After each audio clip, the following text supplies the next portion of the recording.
आओ सुनाऊं कहानी। लाइक शेयर सब्सक्राइब कमेंट करना ना भूलें। क्या मैं नीलू से बात कर सकता हूँ?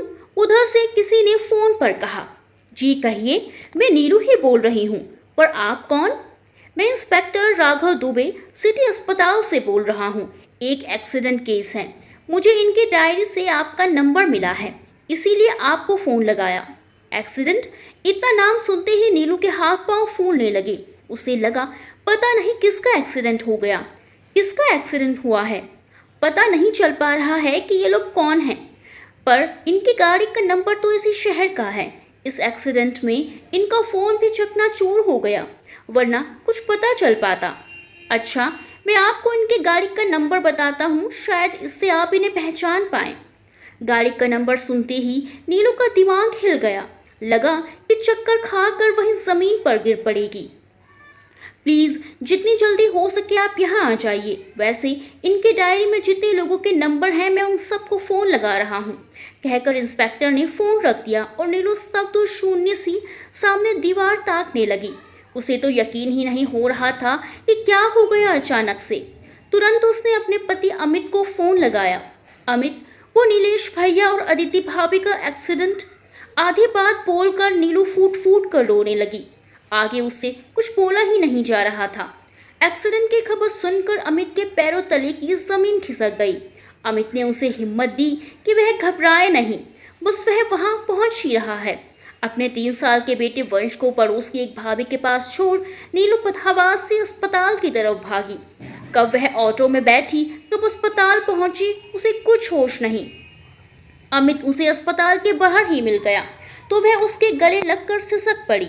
जब नीलू ने फोन करके बताया था कि नीलेश भैया और अदिति भाभी का एक्सीडेंट हो गया है, तभी ऑफिस का सारा काम धाम छोड़कर अमित भागता हुआ अस्पताल पहुंच गया। कुछ देर बाद अदिति के मायके वाले भी वहां पहुंच गए। अदिति की मां का तो रो रो कर बुरा हाल था। नीलेश के पापा भी एक कोने में खड़े सुबक रहे थे। पुलिस का कहना था कि यह हादसा एक लापरवाही की वजह से हुआ है। रॉन्ग साइड से आते बालू से लदे एक ट्रक ने उनकी गाड़ी को इतने जोर से धक्का मारा कि दोनों गाड़ी सहित खाड़ी में जा गिरे। ट्रक ड्राइवर तो वहां से भाग गया, लेकिन वहीं हाईवे के पास से ही किसी ने पुलिस को फोन कर इस एक्सीडेंट की जानकारी दी। तब जल्दी से इन्हें अस्पताल पहुंचाया गया। एक्सीडेंट इतनी बुरी तरह से हुआ था कि गाड़ी के परखच्चे उड़ गए थे, लेकिन उनकी सांसें चल रही थी, इसीलिए जल्दी से उन्हें अस्पताल पहुंचाया गया। वैसे तहकीकात चल रही है, जल्द ही ट्रक ड्राइवर पकड़ा जाएगा। लेकिन ट्रक ड्राइवर पकड़ा भी गया तो क्या हो जाएगा? इससे जो नुकसान हुआ उसकी भरपाई हो पाएगी? भारत में गलत दिशा में गाड़ी चलाना एक बहुत बड़ी समस्या है। सिर्फ हाईवे पर ही नहीं, बल्कि शहरों में भी रॉन्ग साइड ड्राइविंग आम बात है। लोग इतनी जल्दीबाजी में होते हैं कि कुछ समझते ही नहीं और अपने साथ साथ लोगों की जान भी जोखिम में डाल देते हैं। नहीं समझते लोग कि उनकी ऐसी गलती से कितनों की दुनिया उजड़ जाती है, कितने बच्चे अनाथ हो जाते हैं। अदिति की मां रोते हुए कहने लगी कि नीलेश और अदिति अपने किसी दोस्त की शादी से लौट रहे थे, तभी यह हादसा हो गया। वो तो शुक्र था कि दोनों बच्चे उनके पास यानी अपने नाना नानी के पास थे तो बच गए। डॉक्टर साहब, मेरे भैया भाभी बच तो जाएंगे ना? नीलू डॉक्टर को देख उसके पीछे भागी, लेकिन डॉक्टर आई एम सॉरी बोलकर आगे निकल गया। सॉरी अमित, देखो ना डॉक्टर साहब सॉरी क्यों बोल रहे हैं? वह अमित का हाथ पकड़कर झकझोरते हुए चीख पड़ी। लेकिन अमित कैसे बताता उसे कि अब उसके भैया भाभी इस दुनिया में नहीं रहे? लेकिन बताना तो था ही। अपने भैया भाभी की मौत की खबर सुनकर नीलू दहाड़े मार कर रो पड़ी। बेटे दामाद की मौत की खबर सुन अदिति की मां भी हिचक हिचक कर रोने लगी। उसके पापा भी एक कोने में खड़े सुबकने लगे। खैर, अब जो होना था हो ही चुका था, कुछ किया नहीं जा सकता था। परंतु दुख इस बात का था कि दोनों बच्चे अनाथ हो गए। नीलू के भैया भाभी को गुजरे आज हफ्ता हो चुका था, पर नीलू अब तक उस बात को भुला नहीं पाई थी। बात बात पर वह रो पड़ती। खाने पीने से भी उसका मन उचाट हो चुका था। बार बार एक ही बात उसके दिल को मत्ती कि काश एक बार वह अपने भैया से मिल ली होती, उनसे बात कर ली होती। नीलू, संभालो खुद को, तब तक क्यों रोती रहोगी? होने पर किसी का बस चला है कभी? इसीलिए खुद को कोसना बंद करो। अब अमित उसे समझाता, लेकिन नीलू भी क्या करे? कैसे समझाए खुद को। मायके में एक भैया भाभी ही तो बचे थे जिसे वो अपना कह सकती थी। अब वे दोनों भी नहीं रहे। यह बात उसे जीने नहीं दे रही थी कि एक बार वह अपने भैया से माफ़ी भी नहीं मांग पाई। अगर मांग ली होती तो आज इसे इतना दुख ना होता। हाँ, मानती है नीलेश के दिल में अपनी बहन के लिए बहुत नफरत भरी हुई थी और वो उससे अपना सारा रिश्ता खत्म कर चुके थे। लेकिन अगर नीलू ही आगे बढ़कर उनसे एक बार बात कर लेती तो क्या चला जाता उसका। कोई छोटी तो नहीं हो जाती ना। लेकिन वो भी इसी अकड़ में जीती रही कि अगर उसके भैया को उसकी ज़रूरत नहीं है तो वह क्यों परवाह करे। काश वक्त पीछे जा पाता। काश एक बार वह अपने भैया से बात कर पाती। अपने मन में सोचकर नीलू बिलक बिलक कर रो पड़ी। अपने आंसू पोंछते हुए वह 5 साल पीछे चली गई। नीलू के पापा महादेव प्रसाद पोस्ट ऑफिस में एक छोटे से पद पर कार्यरत थे। शौक तो उनका अपने बच्चों को डॉक्टर इंजीनियर बनाने का था, पर पारिवारिक जिम्मेदारियां इतनी बड़ी थी कि उनका सपना सपना ही रह गया। बूढ़े माँ बाप 2 जवान बहनों की जिम्मेदारी निभाते हुए ही रिटायर्ड हो गए। लेकिन उनके दोनों बच्चे नीलू और नीलेश बचपन से ही पढ़ने में होशियार रहे थे। इसीलिए ग्रेजुएशन के बाद पहले ही प्रयास में नीलेश यूपीएससी क्रैक कर एक बड़ा अधिकारी बन गया और नीलू भी एक सरकारी बैंक में बड़ी अधिकारी बन गई। महादेव प्रसाद के तो दिन ही फिर गए। उन्हें तो यही लग रहा था कि ये उनके अच्छे कर्मों का फल है जो आज उन्हें दोनों बच्चों के द्वारा मिल रहा है। महादेव प्रसाद की आंखों में अब अपने बेटे की शादी के सपने पलने लगे, तो एक अच्छी लड़की देखकर उन्होंने नीलेश की शादी कर दी। अदिति काफ़ी सुलझी हुई, संस्कारी और सरल स्वभाव की थी।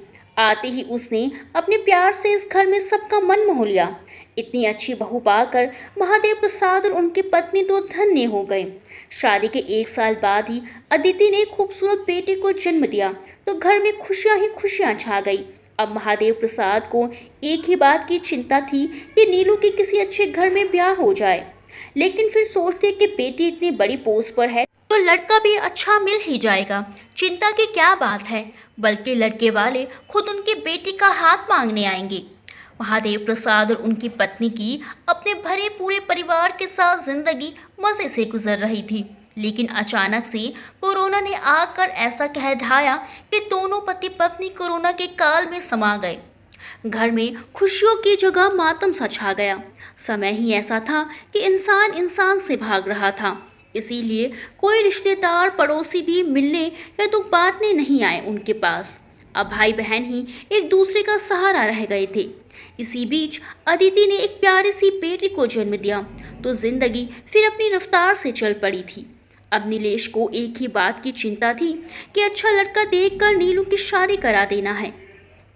यह एक बड़ी जिम्मेदारी थी उसके सर पर जिसे महादेव उस पर छोड़ गए थे। लेकिन उसे कोई ऐसा लड़का नजर नहीं आ रहा था जो उसकी बहन नीलू के लायक हो। सबके सब दहेज लोभी थे। केवल उन्हें पैसा चाहिए था और ऐसे लालची घर में वो अपनी बहन की शादी नहीं करना चाहता था। नहीं, पैसे की कोई कमी नहीं थी उसके पास, लेकिन दहेज क्यों दे वो जब उसकी बहन खुद सक्षम है तो। और इस दहेज के दानव का क्या भरोसा कि कल को पैसे के लिए उसकी बहन को मार भी दे। इसीलिए नीलेश ने तय किया कि वह अपनी बहन की शादी किसी ऐसे लड़के से करेगा जो उसके पैसों से नहीं बल्कि उससे प्यार करता हो। नीलेश के ऑफिस में अभी 2 महीने पहले ही अतुल्य ने रिपोर्ट किया था। वह 2019 बैच का आईएएस अफसर था। 52nd रैंक आया था उसका। इन 4 सालों में उसके कई जगह पर ट्रांसफर हुए, लेकिन इससे पहले वह दिल्ली में पोस्टेड था। फिर उसका तबादला यहाँ मुंबई कर दिया गया। अतुल्य से नीलेश की अच्छी बटने लगी थी। बातों बातों में ही उसने एक रोज उससे बताया कि उसका अपना घर पटना बिहार में है और उसके माता पिता वहीं रहते हैं। वो भी छुट्टियों पर वहाँ जाता रहता है। शादी के बारे में पूछने पर उसने बताया कि अभी उसकी शादी नहीं हुई है, लेकिन बात चल रही है। लड़का स्मार्ट था। परिवार भी उसका बहुत बड़ा नहीं था। सिर्फ उसके माता पिता और एक बहन थी जिसके पिछले साल शादी हो चुकी थी। घर से भी वो काफ़ी संपन्न था। नीलेश का मन ललचा उठा। वह अतुल्य के साथ अपनी बहन की शादी के सपने देखने लगा, क्योंकि एक तो लड़का इतनी बड़ी पोस्ट पर है और अपनी जाति से भी है। तो क्या चाहिए उसे। दहेज की भी कोई डिमांड नहीं है उसकी, क्योंकि उसके पास खुद इतना पैसा है। इसीलिए बिना देर किए नीलेश ने अपनी बहन की शादी के बाद अतुल्य से चला दी। जब उससे नीलू की फोटो उसे दिखाई और कहा कि वह एक सरकारी बैंक में ऊंचे पोस्ट पर है, तो अतुल्य भी नीलू से शादी करने को ललायत हो उठा। अतुल्य के घर वालों को भी नीलू खूब पसंद आई, लेकिन अभी तक नीलू को इस बात की भनक तक नहीं थी कि उसके भैया ने उसका रिश्ता पक्का कर दिया है। वैसे नीलू को पूरा विश्वास था कि वह इस शादी के लिए कभी ना नहीं करेगी, इसीलिए ही तो उसने उसे कुछ बताना ज़रूरी भी नहीं समझा था और खुद ही उसका रिश्ता पक्का कर दिया था। उस रात खाने की टेबल पर जब उसने अतुल्य का फोटो दिखाते हुए नीलू से कहा कि उसने उसके लिए यह लड़का पसंद किया है और अगर वो चाहे तो उससे मिल सकती है, तो नीलू का हाथ का निवाला मुंह में जाते जाते रह गया। वह तो अवाक अपने भाई का मुंह ही ताकती रह गई। अरे ऐसा क्या देख रही है, बता ना अतुल्य कैसा लगा तुम्हें? ओह मैं भी क्या पूछ रहा हूँ, नीलेश हंसा। नापसंद करने वाली कोई बात ही नहीं है तो। लेकिन भैया अभी मैंने शादी के बारे में कुछ नहीं सोचा है। वह कैसे बताती उसे कि वो किसी और से प्यार करती है और उससे शादी करना चाहती है? उसकी बात पर पहले तो नीलेश हंसा, फिर अपनी बहन को गले लगाकर प्यार से पुचकारते हुए बोला, तुम्हें कुछ सोचने की ज़रूरत ही क्या है मेरी प्यारी बहना, जब अभी तुम्हारा भाई जिंदा है तो बस अपनी शादी की तैयारी कर। जी भैया आपकी बात सही है, लेकिन अभी शादी और मैं तो किसी देख अब इस बारे में कोई बात नहीं होगी। उसकी बात को बीच में काटते हुए नीलेश बोला, अरे लड़के का खानदान अच्छा है, पता किया है मैंने, और सबसे बड़ी बात यह है कि वह भी हमारी जात बिरादरी का है, तो और क्या चाहिए हमें? बहन के सर पर हाथ फेरते हुए नीलेश बोला। तो नीलू के होंठ सिल गए, लेकिन बताना चाहती थी कि अपने ही ऑफिस के एक लड़के से प्यार करती है और वो उसी से शादी करना चाहती है। दोनों एक दूसरे को 2 सालों से जानते हैं और प्यार में काफ़ी आगे बढ़ चुके हैं, लेकिन दोनों अलग अलग जाति से हैं। जहां नीलू एक उच्च ब्राह्मण परिवार को बिलोंग करती है, वहीं अमित एक छोटे जाति से है। जानती है कि उसके भैया कभी भी इस रिश्ते को स्वीकार नहीं करेंगे, लेकिन वो उन्हें बताना चाहती है कि इंसान को जाति धर्म से नहीं बल्कि उसके अच्छे स्वभाव और आचार विचार से तोलना चाहिए। यह भी बताना चाहती थी कि अमित के साथ तो बहुत खुश रहेगी, लेकिन वो सुने तब ना, अपने ही हाँ के जा रहा था तब से। बड़े भाई होने का मतलब यह थोड़ी ही है कि बहन की जिंदगी का फैसला ले सकता है, और अब नीलू कोई बच्ची नहीं है जो अपना भला बुरा ना समझ पाए। अपनी भाभी अदिति से भी बोलने का कुछ फायदा नहीं था, क्योंकि उसका तो खुद नीलेश के सामने मुंह ही नहीं खुल पाता है। रात भर नीलू बिछावन पर उलट पुलट करती रही। समझ ही नहीं आ रहा था उसे कि अपने भैया को कैसे समझाए कि अमित कितना सुलझा हुआ इंसान है। इतनी बार वो इस बात का प्रमाण दे चुका है कि वही नीलू के लिए बेहतर लाइफ पार्टनर है। मालूम है अतुल्य बहुत पैसे वाला है, और क्या करना है उसे उसके पैसों का। उसे तो अपने जीवन में एक प्यार करने वाला साथी चाहिए जो अमित में उसे नजर आता है। और जात पात का क्या होता है, ये तो इंसान ने बनाए हैं अपनी सुविधा अनुसार, वरना सबका खून तो एक जैसा लाल ही होता है। एक गलत फैसले के कारण कल को 3-3 जिंदगियां बर्बाद हो जाएं, इसलिए आज अभी ही वो अपने भैया से अमित और अपने रिश्ते के बारे में सब कुछ बता देना चाहती थी। नीलेश और अदिति के कमरे का दरवाज़ा बंद देख पहले तो उसे थोड़ा संकोच हुआ, लेकिन फिर उसने दरवाज़ा खटखटा दिया, नहीं तो कल शायद वो कमज़ोर पड़ जाती। इसीलिए जो होना है आज ही होगा। दरवाज़ा नीलेश ने ही खोला। वह कुछ पूछता उससे पहले ही वह एक सांस में अपने प्यार की गाथा नीलेश के सामने रखती हुई बोली कि वह अमित से ही शादी करेगी, अतुल्य से नहीं। सुनते ही नीलेश बम की तरह फट पड़ा। ये क्या बकी जा रही है, दिमाग तो ठिकाने पर है ना तुम्हारा? तुमने सोचा भी कैसे कि हम तुम्हारी शादी उस छोटी जाति के लड़के से करेंगे? नीलेश गरजा तो हड़बड़ाकर अदिति भी उठकर बाहर आ गई थी। लेकिन भैया अमित बड़ा ही अच्छा लड़का है, और सबसे बड़ी बात यह है कि हम एक दूसरे से बहुत अधिक प्रेम करते हैं। आप एक बार उससे मिल तो लीजिए प्लीज़, खुद ही समझ जाएंगे कि वह कितना अच्छा लड़का है। जात पात कुछ नहीं होता भैया, इंसान अच्छा और सच्चा होना चाहिए बस, इससे ज़्यादा और क्या चाहिए? और अमित बिल्कुल ऐसा ही है। प्लीज़ भैया मान जाइए। नीलू ने हाथ जोड़े, लेकिन नीलेश तो अपनी बात पर ही अड़ा रहा कि उसकी शादी होगी तो होगी सिर्फ अतुल्य के साथ ही। नहीं भैया, ये आपकी जिद और अहंकार बोल रहा है। मैं आपकी जिद के चलते अपनी जिंदगी कुर्बान नहीं कर सकती। नीलू ने भी दो टूक शब्दों में बोल दिया, जिसे नीलेश सहन नहीं कर पाया। तो फिर ठीक है, जो मन में आए करो, लेकिन आज से हमारा तुम्हारा रिश्ता यहीं पर खत्म समझो, बल्कि अभी से हम एक दूसरे के लिए मर चुके हैं, कहकर नीलेश ने जोर से दरवाजा लगा लिया और नीलू भी गुस्से में पैर पटकती हुई अपने कमरे में चली गई। सोच लिया उसने कि चाहे जो हो जाए, पर शादी तो वो अमित से ही करेगी। नीलू वह घर छोड़कर अपनी एक सहेली के घर रहने आ गई, यह सोचकर कि उसके भैया उसे मनाकर घर ले जाएंगे और कहेंगे ठीक है, जैसा तुम चाहती हो वैसा ही होगा। लेकिन ऐसा कुछ नहीं हुआ, बल्कि बात और बिगड़ती चली गई। अदिति ने एक दो बार फ़ोन लगाकर रिक्वेस्ट भी की कि वो घर आ जाए, सब ठीक हो जाएगा। लेकिन क्या ठीक होगा जब नीलेश कुछ सुनने समझने को तैयार ही नहीं था। तो आन आन में दोनों बहन भाइयों के बीच तब बढ़ती ही चली गई, यहाँ तक कि नीलेश अपनी बहन की शादी में उसे आशीर्वाद देने तक नहीं आया। तो नीलू का मन अपने भाई भाभी के प्रति खट्टा हो गया। फोन की घंटी से नीलू अपने अतीत से बाहर आई। देखा तो अमित का फोन था। पूछने लगा कि उसने खाना खाया या नहीं। नहीं, मैं खा लूंगी, तुम चिंता मत करो, कहकर नीलू ने फोन रख दिया। उसके भैया भाभी को गुजरे 1 महीने से ऊपर हो चुका था, पर अभी भी उसके आंसू रुक नहीं रहे थे। अपने 2 छोटे छोटे भतीजा भतीजी 7 साल के अंश और 5 साल की मीठी का जब उसे ख्याल आता तो वह बिलक कर रो पड़ती थी कि अब उनका क्या होगा। दोनों बच्चे अभी भी अपने नाना नानी के पास ही थे। मन करता उसका कि दोनों बच्चों को अपने सीने से लगा ले और कहे कि अभी उसकी बुआ जिंदा है। शाम को जब अमित ऑफिस से घर आया तो देखा अंधेरे कमरे में वह वैसे ही सिकुड़ू सी लेटी पड़ी थी, जैसे सुबह उसे छोड़ कर गया था। खाना भी शायद उसने नहीं खाया था, क्योंकि सारा खाना वैसे का वैसा ही पड़ा था। कपड़े बदलकर अमित 2 कप चाय बना लाया। नीलू, उठो और चाय पी लो। हाथ से पकड़कर उसे उठाकर बैठाते हुए अमित ने उसे चाय का प्याला पकड़ाया और खुद भी अपनी चाय उठाकर पीने लगा। वह देख रहा था कि वो रो रो कर नीलू ने अपना चेहरा सुझा लिया था। खाना क्यों नहीं खाया, ऐसा कब तक चलेगा? अमित बोला। माँ कह रही थी कि वहाँ वंश तुम्हारे बिना रह नहीं पा रहा है।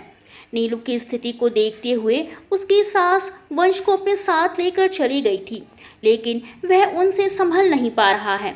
क्यों, कुछ हुआ क्या? मेरा मतलब है कि अंश और मीठी तो अपने नाना नानी के पास है ना? अमित ने पूछा तो वह कहने लगी, वो कल अदिति भाभी की माँ का फ़ोन आया था।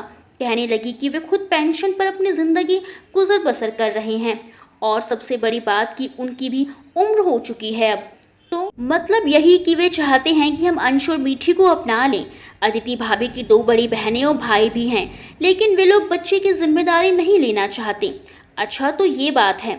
अदिति भाभी की माँ रोते हुए कहने लगी कि अगर नहीं होगा तो वे अपने जीते जी बच्चों को किसी अच्छे अनाथ आश्रम में डाल देंगे, ताकि उनका सही से लालन पोषण तो हो सकेगा। अमित, मैं नहीं चाहती कि मेरे भैया के बच्चे किसी अनाथ आश्रम में पले। इन बच्चों के सिवा मेरे मायके में अब मेरा अपने बच्चे ही कौन है? हिचक हिचक कर रोते हुए नीलू कहने लगी कि उसके भैया ने उसके लिए क्या कुछ नहीं किया है। जब उसके माँ पापा कोरोना में चल बसे थे और वो डिप्रेशन में चली गई थी, तब उसके भैया रात रात भर जाग कर उसकी सेवा करते थे, अपने हाथों से उसे खाना खिलाते थे। जब तक वो सो नहीं जाती वो जागते रहते थे। और आज उन्हीं के बच्चों को अनाथ आश्रम में भेजने की बात सुनकर उसका दिल रो पड़ा है। वैसे उसने अभी कुछ नहीं कहा उनसे, क्योंकि जब तक तुम्हारी मर्जी नहीं होगी वो इतना बड़ा कदम कैसे उठा सकती है। ओह, तो ये बात है, तुम्हें खाए जा रही है। लेकिन तुमने ये सोच कैसे लिया कि हमारे रहते दोनों बच्चे अनाथ आश्रम में भेज दिए जाएंगे? जानती हो नीलू, जिस दिन वो हादसा हुआ था ना, उसी दिन से मैंने दोनों बच्चों को अपना बच्चा मान लिया था। अमित के मुंह से ऐसी बातें सुनकर नीलू का रोम रोम सिहर उठा। पता तो था उसे कि अमित एक अच्छा इंसान है, उसकी अच्छाई को देखकर ही तो उसने उससे शादी की थी, लेकिन वो इतना महान इंसान होगा नहीं पता था उसे। किसी और के बच्चे को अपना मान लेना एक महान इंसान ही कर सकता है। जबकि याद है उसे नीलेश ने अमित के ऑफिस जाकर उसे धमकाया भी था कि वो उसकी बहन के रास्ते से हट जाए, वरना ठीक नहीं होगा। यहाँ तक कि 2 गुंडे हायर कर उन्होंने अमित को पिटवाया भी था, पर फिर भी अमित पीछे नहीं हटा था अपनी बात से। ये बात नीलू को शादी के बाद पता चली थी, वह भी किसी और के जरिए। अमित ने तो बताया ही नहीं उसे कुछ। नीलू तो अपने भैया से लड़ने जा रही थी, मगर अमित ने अपनी कसम देकर उसे रोक लिया था। और आज वही इंसान उनके बच्चों को अपनाने की बात कर रहा है, तो यह महानता नहीं तो और क्या है। अमित मन और आत्मा से इतना अच्छा इंसान है, यह बात काश नीलेश भी समझ पाता। अमित के मुंह से बच्चों को अपनाने की बात सुनकर नीलू उससे लिपट कर पूरी तरह रो पड़ी। लेकिन ये आंसू खुशी के आंसू थे।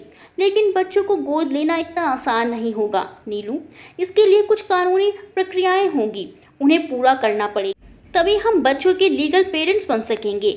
वक्त लग सकता है, इसीलिए तुम्हें धीरज रखना होगा, अमित ने नीलू को समझाया। तो नीलू मान गई, जो भी करना पड़े, जितना भी समय लगे वो तैयार है। सबसे पहला काम तो उन्होंने यह किया कि एक वकील हायर कर बच्चों को गोद लेने के लिए कोर्ट में पिटीशन दायर कर दी। फिर अपना जन्म प्रमाण पत्र, शादी का प्रमाण पत्र, पहचान पत्र जिसमें मतदाता card, PAN card, passport, driving licence, निवास प्रमाण पत्र, इस साल की इनकम टैक्स की ऑथेंटिक कॉपी, फिटनेस प्रमाण पत्र जो किसी सरकारी अस्पताल के डॉक्टर से साइन किए हुए थे, उनकी इनकम क्या है, ताकि यह पता चल सके कि वे आर्थिक रूप से मजबूत हैं और दोनों बच्चों को पालने में सक्षम हैं। साथ ही गोद लेने के पक्ष में इच्छुक व्यक्ति से जुड़े 2 लोगों के बयान भी कोर्ट में दर्ज कराए गए।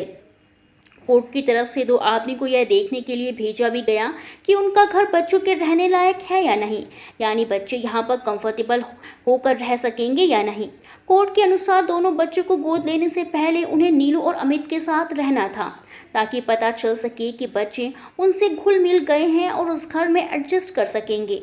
लंबी कानूनी प्रक्रिया में करीब 1.5 से 2 साल लग गए, तब कहीं जाकर नीलू और अमित उन बच्चों के लीगल पेरेंट्स बन पाए। अब उनके 1 नहीं 3 बच्चे थे। अपने बेटे वंश की तरह ही नीलू अपने भाई के बच्चों को सीने से लगा कर रखने लगे, क्योंकि अब वही तो उसके अपने थे। दोस्तों, कहानी के बारे में अपने विचार कमेंट्स में बताओ। वीडियो को लाइक करना बिल्कुल ना भूलें। मिलते हैं अगली वीडियो में अच्छी सी कहानी के साथ, तब तक के लिए बाय बाय।